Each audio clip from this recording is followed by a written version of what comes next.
하나님의 임재하심이 최고인 줄로 믿습니다. 하나님의 임재만 있으면 모든 것들은 다 끝나는 것인 줄로 믿습니다. 그래서 교회도 하나님의 임하심만 있으면 될 줄로 믿습니다. 사람 많고 적은 것 전혀 관계없이 하나님의 임재만 있으면 놀라운 일들은 얼마든지 일어날 수 있는 줄로 믿습니다. 그래서 우리가 정말 사모해야 될 것은 하나님의 임하심입니다. 우리의 삶에서나 교회에서나 또 예배 가운데서나 하나님의 임하심이 점점 더 풍성해 가도록 우리가 사모하고 기도하고 하면 될 줄로 믿습니다. 주님만 임하시면 소수라 할지라도 전혀 관계없고 한 명이라 할지라도 전혀 관계없는 줄로 믿습니다. 다니엘은 혼자 기도하고 혼자 예배자로 섰습니다. 그 결과로 엄청난 역사가 일어났죠. 또 요셉도 혼자 기도하고 혼자 예배자로 섰습니다. 그 결과로 엄청난 하나님의 일은 일어납니다. 하나님의 역사는 사람의 많고 적음에 달려있지 않습니다. 한 명이라도 정말 하나님 앞에 기도하며 예배자로 서면 거기에 하나님 임하시고 그렇게 되면 놀라운 일들은 일어나고 엄청난 역사 그 결과들을 우리가 맛보게 될 줄로 믿습니다. 주님의 임하심 최고인 줄로 믿습니다. 우리의 삶에도 주의 임재가 예배에도 주의 임재가 있도록 우리가 사모하고 간구하고 바라고 최고의 축복인 줄로 믿습니다. 오늘 말씀의 제목은 그리스도를 누리는 기도, 그런 말씀의 제목으로 하나님 은혜를 나누기를 원합니다. 기도입니다. 기도는 하나님과 함께하는 우리 신앙의 가장 핵심적인 부분입니다. 그렇죠? 기도는 아무리 강조해도 지나침이 없을 만큼 하나님과의 교제요, 하나님과의 대화를 나누는 것이기 때문에 우리 신앙의 가장 핵심적인 부분이 기도가 되는 것입니다. 그래서 데살로니가전서 5장에서는 쉬지 말고 기도하라 그렇게 명령을 하고 계시죠. 쉬지 말고 기도하라. 그리고 기도에 대한 응답도 약속이 되어 있습니다. 요한복음 16장 24절에서 예수님은 지금까지는 너희가 내 이름으로 아무것도 구하지 아니하였으나 구하라 그리하면 받으리니 너희 기쁨이 충만하리라 그렇게 말씀을 하셨습니다. 내 이름으로 구하지 않았지만 이제 구해봐라. 그러면 너희가 받을 것이고 너희 기쁨이 충만할 것이다. 이 기도 응답의 약속입니다. 그러니까 쉬지 말고 기도하라 명령하시고 기도에 응답이 있다. 약속을 주십니다. 그러니까 그렇게 우리가 늘 기도하고 항상 응답 가운데 사는 것은 우리 신앙의 핵심적인 부분이 되는 것입니다. 그럼 우리가 기도를 해야 되겠는데 어떻게 기도를 해야 할까? 기도에는 잘못된 기도도 있는 거죠. 대표적인 것이 이 당면한 문제 해결에 초점을 두어 기도하는 것입니다. 우리는 그렇게 하기가 아주 쉽습니다. 당면한 문제 해결에 초점을 두어 기도하기가 아주 쉬운데 물론 우리가 그것을 위해서도 기도해야겠죠. 당면한 문제가 있는데 어떻게 기도를 안 하겠습니까? 기도를 해야 되겠지만 그러나 거기에 초점을 두는 기도, 그것은 올바른 기도는 아닌 것입니다. 하나님은 우리의 기도를 들으시고 우리의 문제를 해결해 주십니다. 그러나 우리는 문제 해결에 초점을 두어서 기도해서는 안 되는 거죠. 오늘 본문은 그러한 기도를 보여주고 있습니다. 이스라엘 백성들, 출애굽해서 광야길을 가던 이스라엘 백성들의 기도입니다. 오늘 본문은 그렇게 말씀하고 있습니다. 그러므로 여호와께서는 그들이 요구한 것을 그들에게 주셨을지라도, 이 그들은 광야길을 걷던 이스라엘 백성들입니다. 광야에서 그들이 요구한 것을 그들에게 주셨을지라도 그들의 영혼은 쇠약하게 하셨도다. 그렇게 말씀하고 있습니다. 그들이 요구한 것을 안 주신 것이 아닙니다. 주셨습니다. 광야에서 이스라엘 백성들이 구하는 것을 안 주신 것이 아니고 주셨습니다. 기도의 응답은 있었다는 거죠. 기도의 응답은 있었습니다. 그러나 영혼은 쇠약하게 되고 말았다는 것이죠. 그러면 그래도 응답은 받았으니 괜찮은 것입니까? 그래도 응답은 받았지 않냐? 그럼 괜찮은 것이네 하는 거죠. 내 응답을 받았으니까. 당장은 그렇게 생각될지 모릅니다. 당장은 내가 원하는 바, 내 문제 해결되었고 내 원하는 바를 응답 받았으니까 당장은 괜찮고 좋다고 생각될지 모릅니다. 아마 이스라엘 백성도 그랬을지 모릅니다. 그러나 영혼이 쇠약해졌습니다. 영혼이 쇠약해졌기 때문에 파멸은 이제 곧 들이닥치고야 마는 것입니다. 이제 파멸이 다가오고 있는 것입니다. 영혼이 쇠약해지니까. 육신이 쇠약해지면 어떻게 됩니까? 육신에 파멸이 오게 되죠. 우리 육신이 쇠약해지고 여기저기 병들고 아프고 중해지고 하다 보면 결국 육신에 파멸이 오게 됩니다. 우리의 영혼도 마찬가지죠. 영혼이 쇠약해졌으니 그 인생에 어떤 파멸이 오게 되겠습니까? 마침내는 멸망으로 들어갈 수밖에 없는 거죠. 기도하고 응답을 받았는데도 그럴 수 있다고 성경이 말씀합니다. 그러면 왜 그렇게 기도하고 응답 받았음에도 불구하고 영혼이 쇠약하게 되고 말았을까? 그것은 그 기도가 문제 해결에 초점을 둔 기도였기 때문에 그렇습니다. 광야 이스라엘 백성들 먹을 것이 부족하면 먹을 것 달라고 기도합니다. 마실 물이 없으면 물 달라고 기도합니다. 그리고 매일같이 만나만 먹다가, 만나가 사실은 굉장히 맛있는 거였었는데 매일 먹으니까 질리니까 고기를 달라고 부르짖고, 그러니 하나님께서 매출하기를 주시는 거죠. 응답을 하시기는 하십니다. 그러나 그렇게 응답은 임했지만 심령은 점점 쇠약해져 가는 것입니다. 마음에서 하나님이 점점 사라져가는 것입니다. 마음에서 하나님이 점점 사라져갑니다. 그리고는 삶이 육신을 위한 삶으로 점점 전락해가는 것입니다. 삶이 그렇게 될 수 있다는 거죠. 물론 응답이 아예 없을 수도 있죠. 문제 해결만을 위해서 기도할 때 응답이 아예 없을 수도 있습니다. 야고보서 4장 3절에서 구하여도 받지 못하면 정욕으로 쓰려고 잘못 구하기 때문이라 그렇게 말씀하고 있는 것처럼 응답이 없을 수도 있습니다. 그러나 응답은 받더라도 심령은 쇠약해질 수 있다는 거죠. 아마도 우리 구약성에 나오는 히스기야의 기도도 역시 문제 해결에 초점을 둔 기도의 범주에 포함되지 않을까 생각을 합니다. 이사야 선지자를 통해서 죽게 될 것을 알게 되죠. 하나님께서 이사야 선지자를 히스기야에게 보내서 네가 이제 죽고 살지 못하리라 그렇게 선포하게 하십니다. 그러니까 그 히스기야가 얼굴을 벽으로 향하고 살려달라고 통곡하며 기도합니다. 그리고 하나님의 응답이 임해서 그가 생명을 15년을 연장받게 됩니다. 그래서 그렇게 이제 히스기야 병에서 낫고 살아나게 됩니다. 15년 생명이 연장되었습니다. 그러나 그렇게 히스기야가 회복된 후에 곧바로 한 것이 무엇이었습니까? 자신을 자랑하는 것이었습니다. 바벨론에서 사신이 병문안을 오죠. 그 히스기야 병들었으니까 사신을 보냅니다. 바벨론에서. 그러자 이 히스기야가 그 사신에게 왕궁의 모든 좋은 것들을 보여주며 자랑합니다. 자기가 높아져 있는 것입니다.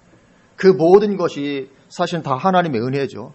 왕궁에 있는 그 모든 보화, 모든 휘황찬란한 모든 것, 하나님이 은혜 아니면 어찌 그것이 가능하겠습니까? 모든 게 다 하나님의 은혜인데 그럼에도 불구하고 지금 히스기야는 자기 만족감이 넘쳐 있는 것입니다. 그래서 막 보여주고 자랑하고 뭐 이렇게 들떠 있고 이런 가운데 있는 거죠. 예. 그러자 이사야를 통해서 하나님의 심판이 선포됩니다. 이사야가 뭐라고 말합니까? 당신이 자랑했던 그 모든 좋은 것들이 다 당신이 보여준 바벨론에게 빼앗길 것입니다. 바벨론에 다 가져갈 것이고, 그리고 당신의 몸에서 낳은 당신의 아들들 중에서 바벨론에 환관이 되는 자가 자도 있을 거라고 그렇게 선포를 합니다. 이게 나라가 망하게 될 거라는 예언이죠. 나라가 망하니까 왕자가 끌려가서 환관이 되고, 이게 대단한 수치죠. 그렇게 될 거라. 그리고 그렇게 생명을 15년 연장받은 후에 낳게 된 아들이 누구냐면 남왕국 유다 역사상 가장 패역한 왕인 므낫세 왕이었습니다. 이 므낫세 왕, 히스기야를 이어서 왕이 된 므낫세 왕은 좋은 영적 흐름을 이어받지 못했습니다. 그래서 전승에 의하면 이사야 선지자도 그 므낫세 왕에 의해서 톱으로 켜 죽임을 당한 것으로 전해지고 있습니다. 히스기야가 죽고 므낫세가 왕이 될 때 그 나이가 12살이었습니다. 히스기야가 죽고 왕이 될 때 12살이었으니까 히스기야가 15년 생명을 연장받은 그 기간에 태어난 아들입니다. 그 아들이 역사상 가장 패역하고 가장 하나님을 멀리하고 하나님 앞에서 완전한 죄인으로 살았던 사람이 되고 말았던 것입니다. 그러니 히스기야가 받은 이 응답은 히스기야 개인적으로나 국가적으로나 전혀 복이 되지 않았습니다. 문제 해결을만을 위한 기도의 폐해라고 할 수 있을 것입니다. 응답이 없었던 것이 아닙니다. 그렇게 울며 불며 살려달라고 통곡하며 기도해서 응답을 받았지만 결과적으로 그냥 세상을 떠난 것보다 훨씬 못한 그런 결과를 가져오고 말았습니다. 차라리 그냥 세상을 떠났더라면 히스기야가 굉장히 하나님 마음이 합한 왕이었거든요. 엄청나게 정말 역사대대로 히스기야 왕은 대단한 왕으로 이렇게 칭송을 받을 것인데 이 막판에 15년 연장받은 그것 때문에 본인 개인적으로도 아주 가정적으로도 나라적으로도 엄청난 어려움을 겪게 되고 말았던 것을 보게 됩니다. 그래서 우리는 기도하되 문제 해결에 초점을 두는 그런 기도를 해서는 안 될 줄로 믿습니다. 우리는 기도 속에서 그리스도를 누리는 그런 기도를 해야 되는 것입니다. 기도의 핵심입니다. 기도 속에 들어가서 하나님을 누리는 것입니다. 그리스도를 누리는 것입니다. 그러면 하나님의 나라가 내 기도 속에 임하게 되고 그러면 문제도 해결이 되게 되는 거죠. 먼저 그의 나라와 그의 의를 구하라. 그리하면 이 모든 것을 너희에게 더하시리라. 이런 역사도 따라오게 되는 것입니다. 어쩌면 이 사무엘의 어머니였던 한나의 기도도 문제 해결을 위해서 울며 기도한 것이 히스기야와 똑같은 것 아니냐 그렇게 생각될지 모릅니다. 한나도 분명히 울며 그렇게 그 간절함으로 성전에 나가서 아들 없는 것 때문에 기도했잖아요. 그럼 한나의 기도와 히스기야의 기도와 다르겠느냐 생각될지 모릅니다. 그러나 한나의 경우는 달랐습니다. 한나는 기도한 후 돌아가서는 얼굴에 다시는 근심빛이 없더라 그렇게 성경이 말씀하고 있습니다. 아직 아들 문제가 해결되지 않았음에도 그랬습니다. 아들을 응답받았으니까 얼굴에 근심빛이 없었던 것이 아니고 아직 아들 문제는 해결되지 않았음에도 불구하고 기도하고 돌아가서는 얼굴에 근심빛이 없는 그런 가운데 있게 됩니다. 이것은 한나의 심령에 하나님의 나라가 임한 것을 보여주는 것입니다. 기도하고 돌아봤더니 마음에 하나님의 나라가 임했습니다. 하나님의 평강이 임했습니다. 이것은 한나의 기도가 단순히 문제 해결에 초점을 둔 그런 기도가 아니고 하나님의 임하심을 사모하고 거기에 초점을 둔 그런 기도였던 것을 보여주는 거죠. 그런 기도의 축복이 거기에 있는 것인 줄로 믿습니다. 그래서 우리가 그렇게 하나님을 바라고 사모하고 기도 속에서 그리스도를 누리는 거죠. 그래서 그렇게 하나님이 나에게 임하시면 나의 당면한 문제도 가장 좋게 해결이 될 줄로 믿습니다. 내가 문제 해결에 초점을 두고 부르짖고 기도해야만 그 문제가 해결되는 것이 아니고 하나님이 나에게 오시고 그렇게 임해 주시면 우리의 문제도 해결되되 가장 좋게 해결이 됩니다. 그래서 우리는 문제 해결에 초점을 두는 그런 기도가 아니라 하나님의 임하심에 초점을 두는 그런 기도를 해야 될 줄로 믿습니다. 많은 여러 예들을 볼 수 있습니다. 다니엘도 그랬죠. 다니엘도 기도하는 자는 사자굴에 던져 넣으리라고 왕이 명을 내리고 조서에 어인을 찍었습니다.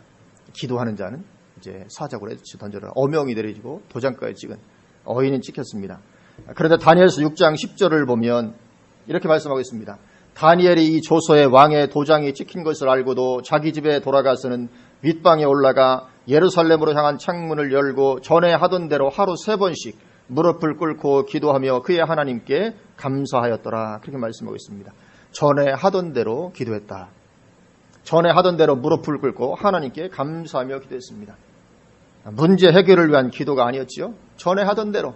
지금 엄청난 문제가 발생했으니까 그 문제를 가지고 주님 역사하시고 해결해 주시고 살려주시고 하옵소서 하여튼 부르짖고 기도하는 것이 아니고 그냥 전에 하던 대로 위에 올라가서 하나님께 감사하며 기도했다. 그렇게 말씀을 하고 있습니다. 그 다니엘의 기도에 하나님께서 임하셨고 문제도 해결이 됐습니다. 하나님 임하시고 문제 해결되고 그리고 문제 해결을 넘어서서 최고의 축복을 누리는 그런 사람이 되게 됐던 것을 우리가 보는 것이죠. 이 바울과 실라도 사도행전 16장을 보면 매맞고 옥에 갇혔을 때 문제 해결을 위해서 기도하지 않은 것을 보게 됩니다. 하나님의 사람들의 기도의 특징이 다 그렇습니다. 사도행전 16장 23절을 보면 많이 친 후에 옥에 가두고 여기 많이 쳤다는 것은 거의 죽을 만큼 때렸다는 것입니다. 당시에 고대시대 죄인들을 많이 쳤다는 것은 곤장으로 맞고 하면 이게 정말 불구되기 직전까지 가는 것입니다. 보통 고통스러운 것이 아니죠. 살점이 뜯어져 나가고 굉장히 고통스러운 가운데 있는 것입니다. 많이 친 후에 옥에 가둡니다. 그리고 간수에게 명하여 든든히 지키라 하니 그가 이러한 명령을 받아 그들을 깊은 옥에 가두고 그 발을 착고에 든든히 채웠더니 한밤중에 바울과 실라가 기도하고 하나님을 찬송하며 죄수들이 듣더라. 그렇게 말씀하고 있습니다. 그 와중에 기도하고 하나님을 찬송합니다. 이 쉽지 않은 거죠. 거기서 기도한다는 자체도 어려운데 거기서 문제 해결을 위한 기도가 아니고 기도하고 하나님을 찬송합니다. 그리고 우리가 알듯이 하나님이 임하셨고 그것도 땅이 흔들리며 옥문이 열릴 정도로 임하셨고 문제도 해결되었고 그럴 뿐만 아니라 영혼을 구원하고 교회를 세우게 되는 최고의 축복도 누리게 됐습니다. 간수의 집안이 다 예수 믿죠. 빌립보에 놀라운 교회가 세워지고 이런 엄청난 은혜와 축복이 거기에 따라오게 되었던 것을 보게 됩니다. 그래서 하나님이 임하시면 문제가 단순히 해결될 뿐만 아니라 가장 좋게 해결이 되는 것입니다. 하나님 임하시면 그런 역사가 있습니다. 하여튼 그 최고의 축복이 하나님 임하시는 것입니다. 우리 개인의 삶에도 그렇고 교회도 그렇고 어쨌든 우리가 사모해야 될 것은 하나님 임하신 것입니다. 하나님 어쨌든지 임하고도 예배 드릴 때도 최고는 하나님이 임하신 것입니다. 우리가 소수만 모였다 할지라도 이곳에 수수 모여서 예배하는 그곳에 하나님이 임하시기만 하면 우리의 상상을 초월하는 어떠한 역사든지 얼마든지 하나님이 이룰 수 있습니다. 한 명만 예배들 온전히 서도 하나님 역사하시는데 우리 몇 명이 정말 그렇게 주님 바라는 예배자로 서고 하나님께서 임하시면 전혀 우리가 예상치 못했던 엄청난 역사들은 얼마든지 이루어지고 성취될 수 있는 것입니다.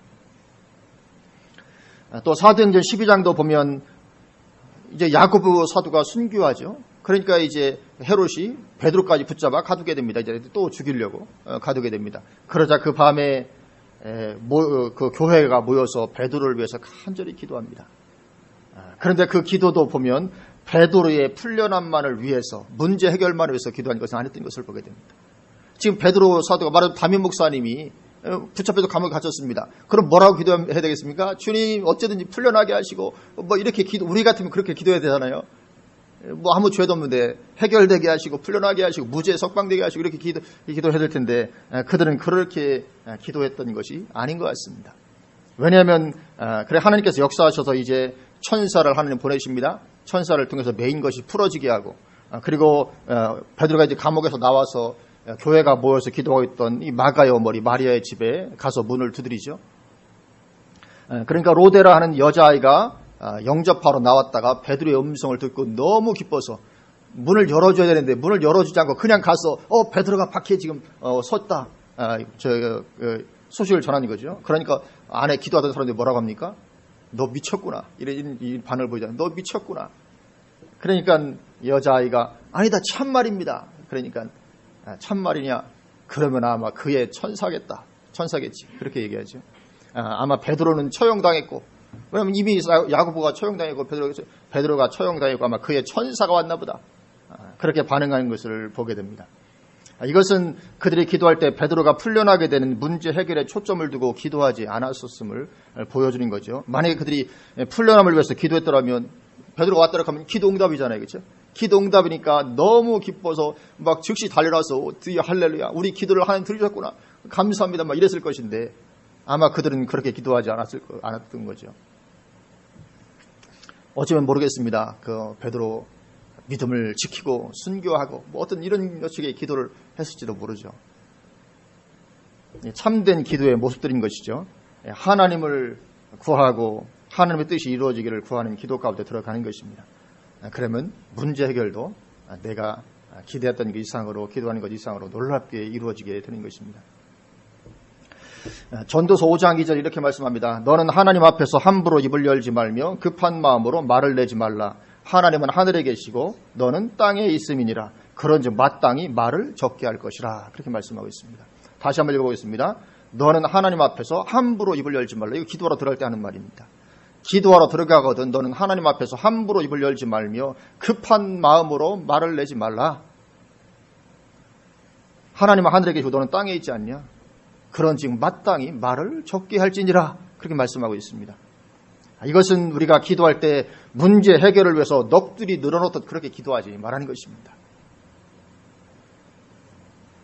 우리는 기도할 때 주여 삼창하고 급한 마음으로 내 요구사항 부르짖는 것을 믿음의 기도라고 생각하는 경향이 있습니다. 특히 한국교회 특히잖아요. 주여 삼창하고 막 내 기도 요구사항 문제 해결을 위해서 막 부르짖고 기도하는 것을 믿음의 기도라고 생각하는 그런 경향이 있습니다. 그러나 물론 주여 삼창하는 기도를 무조건 나쁘다 그렇게 말하는 것이 아닙니다.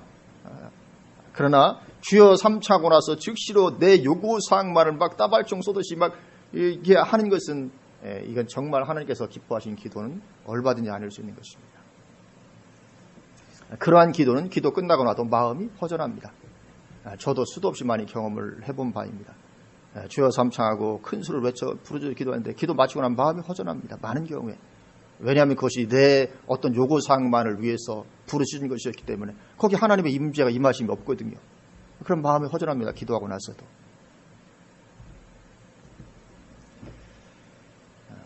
그러나 그런 어떤 문제 해결에 초점을 둔 그러한 기도는 올바른 기도가 아닌 것입니다. 그래서 이 전도서 5장 2절 말씀도 우리가 좀 유념을 둘 필요가 있습니다. 다시 한번 읽어보면 너는 하나님 앞에서 함부로 입을 열지 말며 급한 마음으로 말을 내지 말라. 하나님은 하늘에 계시고 너는 땅에 있음이라. 그런 마땅히 할 말을 적게 할 것이라. 주님도 뭐라고 말씀하십니까? 너희가 구하기 전에 너에게 있어야 할 것을 하나님이 다 아신다. 그렇게 말씀하십니다.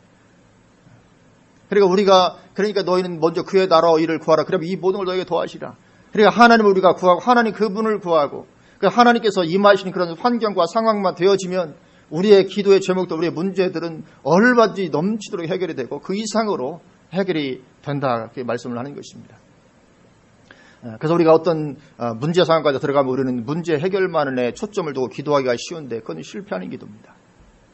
하나님께서 기뻐하시는 기도가 아닌 것입니다. 그러한 기도는 응답을 받을 수 있지만 응답을 받는다 하더라도 오늘 본문처럼 영원히 쇠약해질 수 있습니다. 그것이 복이 되지 않을 수가 장기적으로 볼 때 얼마든지 있는 것입니다.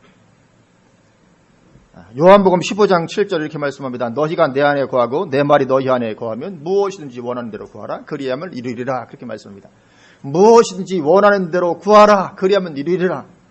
그러니까 그저 무엇인지 원하는 대로 문제 해결만을 위해 구하라 그런 말씀이 아닙니다. 그 앞에 뭐라고 말씀합니까? 너희가 내 안에 내 말이 너희 안에. 이게 핵심입니다. 너희가 내 안에 내 말이 너희 안에. 이런 상태가 되게 하라는 것입니다. 이것은 기도 속에서 그리스도를 누리는 것을 말하는 것입니다. 기도 속에서 그를 누리는 것입니다. 하나님 은혜가 부어지는 것입니다. 하나님 임재 가운데 들어가는 것입니다. 너희가 내 안에 거하고 내 말이 너희 안에 거하면 그런 상황이 되면 하나님 놀라운 역사가 우리 가운데 임하는 것입니다. 우리의 기도 제목도 응답되는 것이고 그 이상으로 엄청난 일들을 하나님께서 이루어 주시는 것입니다.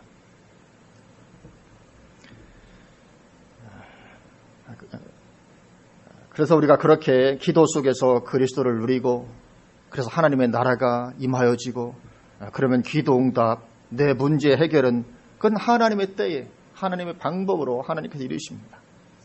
하나님의 때에 하나님의 방법으로 하나님이 이루시는 거죠. 아마 조지 뮬러의 기도도 마찬가지였을 거라고 생각을 해보게 됩니다. 제가 조지 뮬러의 그 일기를 초신자 때부터 참 감동받고 여러 번 읽고 그랬는데 이 조지 뮬러의 기도도 아마 마찬가지였을 거라고 생각을 합니다. 조지 뮬러가 5만 번의 기도 응답을 받았다니까 어쩌면 조지 뮬러는 문제 해결을 위해 기도하는 사람이었구나 그렇게 생각할지 모릅니다. 그러나 조지 뮬러는 문제 해결만을 위해 절박하게 기도한 사람이 아니었습니다. 너희가 내 안에 내 말이 너희 안에 이런 가운데 있었습니다. 문제 해결이 그의 관심사가 아니었습니다. 기도 응답으로 하나님의 영광 드러나는 게 진짜 그의 관심사였습니다. 그 일기를 읽어보면 압니다. 조지 뮬러의 진짜 관심사는 문제 해결이 아니고 고아원이 잘 되는 것이 아니었습니다. 진짜 그의 관심사는 그럼으로 인해서 하나님의 영광 드러내는 것 이것이 진짜 그의 관심사였습니다. 문제 해결 자체가 아니었습니다. 그러니까 응답도 계속 누리는 것입니다. 그래서 우리의 기도는 계속해서 우리의 기도는 기도 속에서 그리스도를 누리는 것입니다. 그래서 기도 속에서 그리스도를 누리고 있다 보면 하나님의 응답은 하나님의 때를 따라 하나님의 방법으로 우리에게 임하게 됩니다. 때로는 우리의 기대보다 늦을 수도 있고 속히 응답이 올 수도 있지만 그것은 하나님께서 하나님의 때를 따라서 하나님의 방법으로 역사에 주시게 되는 것일 줄 믿습니다. 이건 기도만 그런 것이 아닙니다. 모든 영역이 다 똑같습니다. 말하자면 전도의 축복도 마찬가지입니다. 전도도 성령이 충만히 임하시면 전도는 되어지는 것이죠. 사도행전 1장 8절에 오직 성령이 너에게 임하시면 너희가 권능을 받고 예루살렘과 온 유대와 사마리아와 땅끝까지 이르러 내 증인이 되리라 하시니라 그렇게 말씀합니다. 이러면 전도는 되는 것입니다. 내가 성령 충만을 누리고 있으면 전도는 되어지는 것입니다. 내가 성령 충만을 누리고 있으면 내 주변의 어둠의 권세는 꺾여지게 되고 사람들은 주님께로 나오게 되는 것입니다. 반드시 그렇습니다. 핵심은 무엇입니까? 내가 성령 충만함을 누리고 있는 것입니다. 오직 성령이 너에게 임하시면 너희가 권능을 받고 그리고는 증인이 될 것이다. 그래서 내가 성령 충만함을 누리고 있으면 주변의 어둠의 권세는 당연히 빛이 있는 곳에 어둠이 있을 수 없는 거죠. 그래서 내가 성령 충만함을 누리고 있으면 주변의 어둠의 권세는 꺾여지고 사람들은 주님께로 나오게 되는 것이죠. 기도 속에서 그렇게 우리가 그리스도를 누리는 것입니다. 그러면 응답은 임하게 되어 있고 하나님의 역사는 나타나게 되어 있고 전도의 역사도 일어나게 될 줄로 믿습니다. 빌립보서 4장 6절 7절 이렇게 말씀합니다. 아무것도 염려하지 말고 다만 모든 일에 기도와 간구로 너희 구할 것을 감사함으로 하나님께 아뢰라. 그리하면 모든 지각에 뛰어나 하나님의 평강이 그리스도 예수 안에서 너희 마음과 생각을 지키시리라. 그렇게 말씀하고 있습니다. 뭐라고 말씀합니까? 아무것도 염려하지 말고 그렇게 말씀합니다. 아무것도 염려하지 말고. 그러나 문제 해결에 초점을 둔 기도는 염려하는 가운데 기도하는 것입니다. 염려가 가득해서 이 하여튼 문제 해결을 위해서 하여튼 부르짖는 거죠. 이 염려가 가득한 것입니다. 그래서 성경이 뭐라고 말씀합니까? 아무것도 염려하지 말고 그렇게 말씀을 하고 있습니다. 그래서 이 문제 해결에 초점을 둔 기도는 염려하는 가운데 기도하는 것이기 때문에 기도를 하고 일어섰는데도 평강이 마음에 또 생각이 임하지 않습니다. 그 빌립보서 4장을 다시 보면 그리하면 모든 지각에 뛰어난 하나님의 평강이 그리스도 예수 안에서 너희 마음과 생각을 지키시리라 그렇게 말씀하고 있는데 우리가 기도해 보면 많이 경험들 하시잖아요. 문제 해결을 위해서 막 부르짖고 나면 일어서서도 마음에 별로 이런 평강이 없습니다. 하나님 평강이 나를 주장하지 않습니다. 왜냐하면 내가 기도했는데 하나님 응답 임한달지도 기도하는 즉시로 임하지 않잖아요. 그 일들이 해결되지 않지 않습니까? 그래서 기도하고 일어섰는데도 불구하고 마음은 답답하고 기도하고 나가면서도 얼굴이 근심색으로 나가는 이런 일들이 일어나는 것이죠. 문제 해결을 내려놓아야 염려가 떠나가고 우리가 감사함으로 기도하게 됩니다. 이러한 기도가 우리 가운데 정말 풍성히 이루어지게 되기를 주님의 이름으로 축원을 드립니다. 우리는 기도 속에서 하나님의 나라를 누리는 것입니다. 이게 핵심입니다. 기도 속에서 하나님의 나라를 누리고 하나님의 임하시고 내 마음에 평강이 부어지고 이렇게 되는 것 하나님의 은혜 가운데 들어가고 그렇게 누리다 보면 문제도 하나님의 때에 하나님의 방법을 따라서 해결이 되어지게 되는 것입니다. 그리고 우리가 문제 해결에 초점을 둔 기도를 하면 그 문제는 응답받았다 할지라도 문제는 어떻게 됩니까? 또 계속 다가오잖아요. 우리 인생이 그렇습니다. 문제 하나 해결됐다고 끝입니까? 문제 하나 해결되면 저기서 뭔가 다른 문제가 어떨 땐 더 큰 문제가 다가옵니다. 우리 인생입니다. 그러면 어떻습니까? 또 염려와 낙심으로 가득하는 것. 이거 계속 반복되는 것입니다. 문제 해결에 초점을 둔 기도는 이것이 늘 반복됩니다. 문제 다가오면 또 염려하고 낙심하고 또 기도하다가 또 염려하고 낙심하고 또 기도하고 늘 그런 것이죠. 실패하는 신앙생활입니다. 그래서 우리는 기도하되 그리스도를 누리는 것입니다. 하나님의 나라를 누리는 것입니다. 하나님 그분을 바라보고 하나님 임재를 사모하고 다니엘처럼 그렇게 요셉처럼 그렇게 하나님 그분을 구하는 것입니다. 그래서 하나님의 나라가 우리 가운데 임하면 우리의 문제 어느새 것이 변해서 축복으로 바뀌어 있는 것을 우리가 발견하게 될 줄로 믿습니다. 그래서 우리의 있는 문제는 전혀 문제가 아닌 줄로 믿습니다. 그것은 축복의 통로가 되는 것이고 하나님의 역사하시는 길목이 되게 되는 것인 줄로 믿습니다. 그렇게 우리의 기도에 날마다 승리하게 되시기를 주님의 이름으로 축원을 드립니다. 아멘. 기도하시겠습니다.